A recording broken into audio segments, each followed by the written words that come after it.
All right, well, good morning, Rocky Hill Life Group facilitators. Christopher Scott here, coming to you with another Saturday morning Bible book introduction, as well as some Q&A time here on Facebook Live if you have any questions you need to ask about your small group or anything like that. So first, I want to start with giving you a brief introduction to the book of Leviticus. I'm continuing my series going through the five first books of the Bible, often called the Torah or the Pentateuch or the books of Moses, Genesis, Exodus, Leviticus, Numbers, Deuteronomy. So we did Genesis and then we did Exodus last week, and today I want to cover Leviticus. Okay, and we talk about how when you look at the five books of Moses, the Pentateuch, each one has a name that describes what the book is about. So Genesis is about beginnings. Exodus is about exiting from Egypt.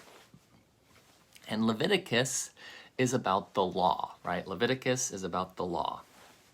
And so I want to talk to you about the law today because Leviticus is a difficult book. If you've read it before, it can be a little tedious and detailed, and it talks a lot about specific descriptions for what the nation of Israel is supposed to do. So let's talk about why that is important. There's a great book that I often use called A Kingdom of Priests by Eugene Merrill that I really like. And in here, he talks about the book of Leviticus. He writes, "Why is this book important?" being Leviticus. "This book is important because the people should be holy just as God is holy." And that's the purpose of this book. We talked about in Exodus, God's desire for the nation of Israel, Exodus 19:6, was that they should be a kingdom of priests, a holy and unique nation. Okay, that's Exodus 19:6. And Leviticus continues that desire of God by giving them specific ways that they live in a unique way, and a specific way that they are different than the nations around them and how they honor God. And that's in Leviticus 19, verses 1 and 2. "The Lord said to Moses, quote, 'Give the following instructions to the entire community of Israel. You must be holy because I, the Lord your God, am holy.'" So he's giving them all of these laws and rules to be holy just as God is holy. Okay? He's not doing it to control them or to make them mean or because they're, what you need to do to be healthy, the things you eat. Not necessarily, could be, but he's doing that to make them look different, to be holy just as God is holy. So Eugene Merrill continues, "With a clear picture of who God is and what he can do, God now reveals through Moses how the nation of Israel can rightly obey him.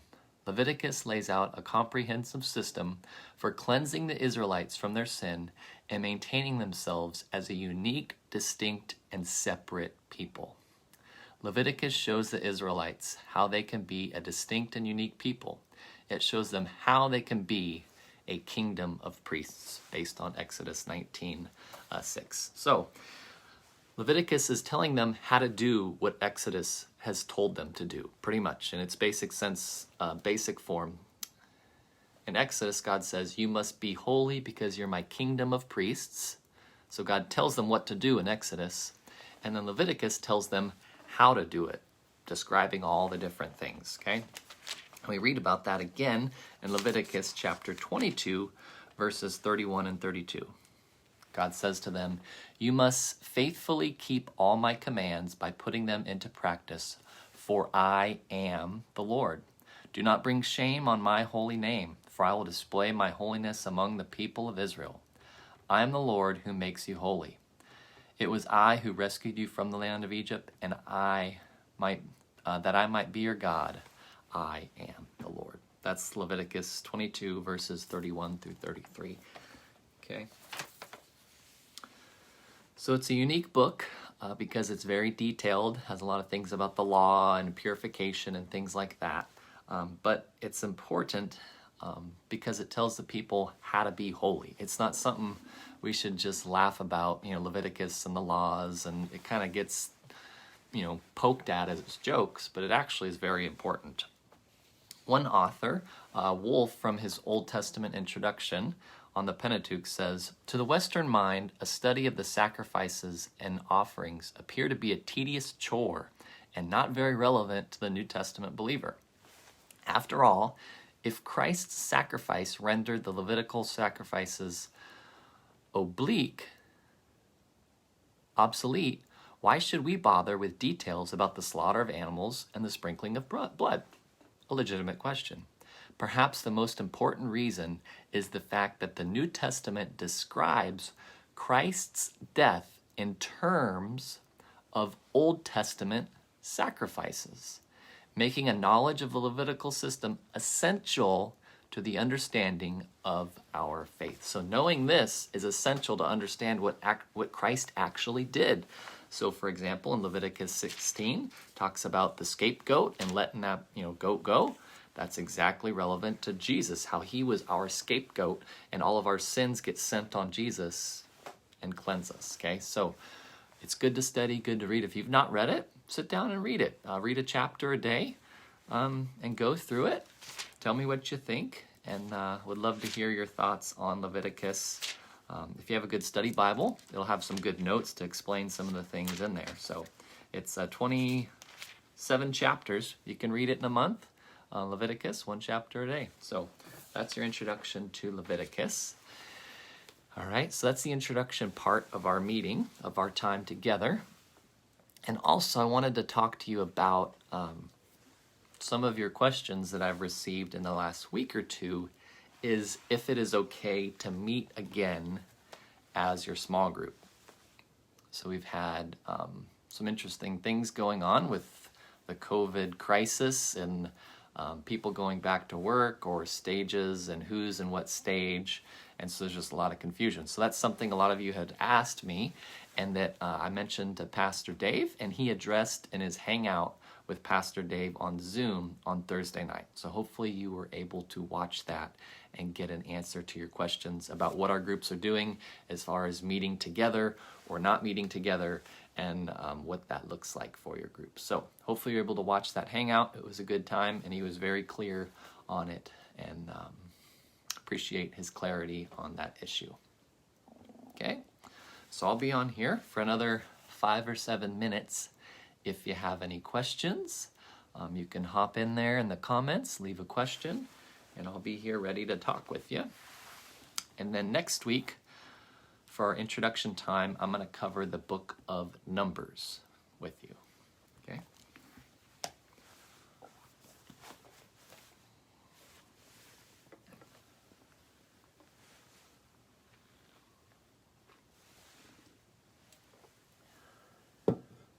So if anybody has questions about your life group or the book of Leviticus, you can leave a comment there here on Facebook Live.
got about 4 minutes left. If you have any questions, I will be on the video here.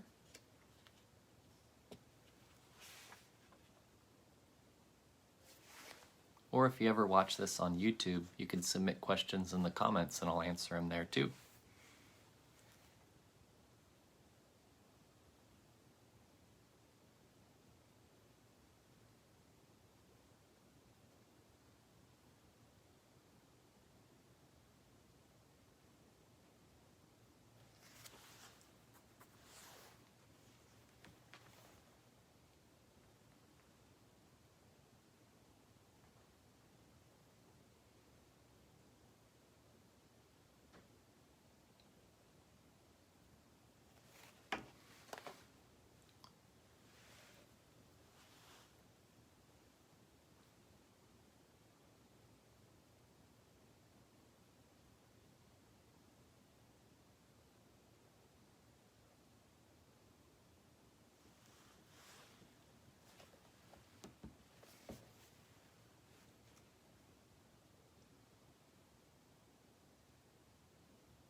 Got a couple minutes left if you have any questions. I wanted to ask a question about your life group or Leviticus, which I just covered in our video.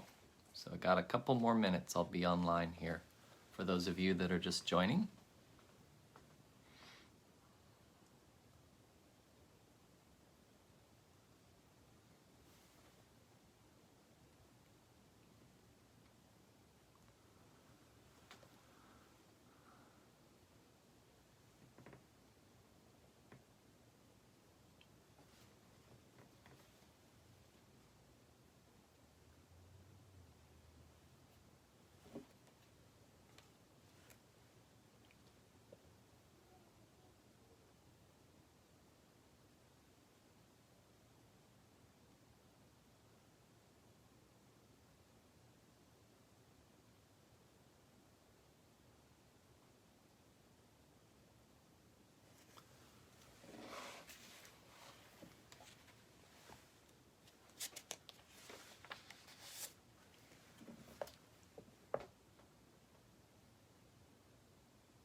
Okay, well, it's good to be with you all for today's book introduction and live Q&A here on Facebook. Thanks again for watching, and we'll catch you again next week as we look at the book of Numbers.